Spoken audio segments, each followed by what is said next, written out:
माढा मतदारसंघाच्या उमेदवारीवरून भाजपमधील अंतर्गत कुरघोडी समोर आली आहेत.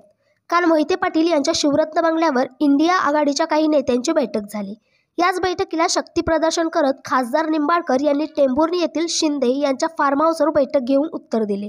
या बैठकीला माढा मतदारसंघातील 6 पैकी 5 आमदार या ठिकाणी उपस्थित आहेत. यामध्ये राष्ट्रवादी अजित पवार गटाचे आमदार बबनदादा शिंदे, करमाळ्याचे अपक्ष आमदार संजय शिंदे, माळशिरसचे भाजपचे आमदार राम सातपुते, मानचे आमदार जयकुमार गोरे, सांगोल्याचे शिवसेनेचे आमदार शहाजी बापू पाटील आदीसह भाजपचे ज्येष्ठ नेते या ठिकाणी बैठकीला उपस्थित आहेत. ही बैठक अपक्ष आमदार संजय मामा शिंदे यांच्या फार्म हाऊसवरती सुरू आहे. मोहिते पाटील यांच्या नाराजी नाट्यावर पडदा पडणार का आणि मोहिते पाटील भाजपचे काम करणार का याकडे सगळ्यांचे लक्ष लागले आहे.